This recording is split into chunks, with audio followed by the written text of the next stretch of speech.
She been my queen since we were 16. We want the same things, we dream the same dreams, alright. Pentingnya prototipe pada e-commerce. Pertumbuhan e-commerce di Indonesia terus meningkat, namun banyak website masih menggunakan bahasa Inggris atau bahasa asing. Mengembangkan prototipe e-commerce dalam bahasa Indonesia membantu meningkatkan kualitas layanan dan memperluas pasar. Prototipe juga membantu bisnis menjangkau konsumen lokal dan memberikan pengalaman belanja online yang lebih baik. Fungsi dan manfaat dari prototipe. Fungsi dari prototipe sendiri adalah mengolah ide menjadi sesuatu yang dapat diuji coba untuk mendapatkan feedback maksimal, menekankan biaya produksi, dan mempercepat proses pengembangan produk. Manfaat dari prototipe sendiri adalah menjadi acuan pengembangan produk, memberi visi yang lebih nyata, mengetahui kebutuhan pengguna lebih dulu, dan menjadi wadah keinginan pengguna. Strategi pengembangan prototipe pada e-commerce. Yang pertama, melakukan riset pasar untuk mengetahui referensi konsumen. Yang kedua, mengoptimalkan kata kunci dalam bahasa Indonesia. Yang terakhir yaitu menyediakan layanan pelanggan dalam bahasa Indonesia dan mengembangkan fitur-fitur yang sesuai dengan kebutuhan lokal. Keuntungan mengembangkan prototipe e-commerce dalam bahasa Indonesia. Yang pertama, memudahkan konsumen memahami informasi produk, meningkatkan efektivitas pemasaran dan penjualan dengan optimasi kata kunci dalam bahasa Indonesia. Contoh sukses Bukalapak yang berhasil meningkatkan pengguna dan transaksi serta menarik investor. Tantangan yang dihadapi e-commerce di Indonesia yaitu infrastruktur logistik yang belum memadai, rendahnya tingkat kepercayaan konsumen, dan persaingan yang ketat. Mengembangkan prototipe e-commerce bahasa Indonesia dan membantu mengatasi tantangan ini dengan meningkatkan kualitas layanan dan pengalaman belanja. Dan ada jenis-jenis prototipe. Paper prototype, sederhana dan murah, dibuat dari kertas dan alat tulis. Yang kedua ada low fidelity prototype, lebih detail, dibuat dari karton, software, atau cetakan 3D. Kemudian ada high fidelity prototype, model canggih yang mirip dengan produk final, digunakan menjelang pengembangan produk final. Contoh prototype. Yang pertama ada sketsa, wireframe website, model 3D cetakan produk, aplikasi versi beta. Lakukan cara membuat prototype. Yang harus dilakukan ialah tentukan tujuan dan target pengguna, kemudian buat sketsa, pilih jenis prototype, buat prototype, uji dan evaluasi. Aspek-aspek dan sistem pembayaran pada e-commerce. Uang digital adalah konsep yang merujuk pada mata uang yang dihasilkan oleh teknologi digital.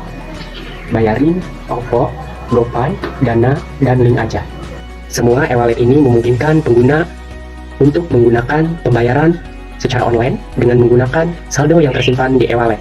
Selain itu, banyak toko online yang menerima pembayaran dengan menggunakan uang digital seperti Bitokin dan Ethereum. Selanjutnya di sini ada e-billing. E-billing adalah sebuah pendekatan atau proses di mana tagihan dikirim dan dibayarkan secara elektronik. Proses ini memungkinkan pelanggan menerima tagihan melalui email, website, atau bahkan dalam format data yang dapat dibaca oleh mesin untuk memanfaatkan yang lebih efisien. Selanjutnya di sini ada electronic billing, adalah pendekatan pembayaran tanpa kertas untuk mengirim faktur dan memproses pembayaran pelanggan. Selanjutnya yang terakhir di sini ada hukum. Kebijakan dan postur yang baik memastikan bahwa bisnis e-commerce mematuhi semua undang-undang dan peraturan yang berlaku, menghindari denda dan penalti.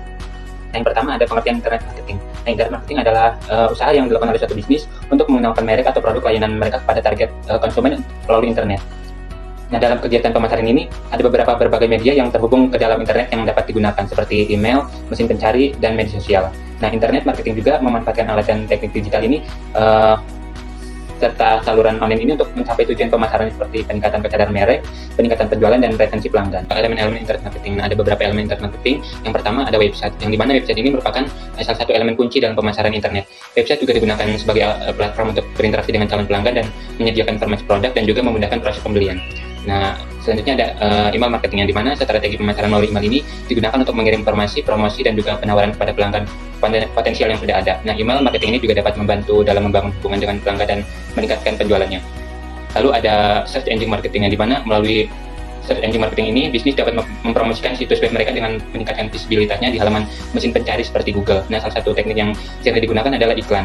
Strategi internet marketing. Yang pertama ada SEO, yaitu optimasi mesin pencari yang bertujuan untuk meningkatkan peringkat situs web di hasil pencarian. Nah, dengan SEO yang baik, situs web itu dapat muncul lebih tinggi dalam hasil pencarian dan mendapatkan lebih banyak lalu lintas organik. Lalu yang kedua ada content marketing. Strategi ini terfokus pada menciptakan dan mendistribusikan konten yang relevan dan berharga untuk menarik dan mempertahankan audiens.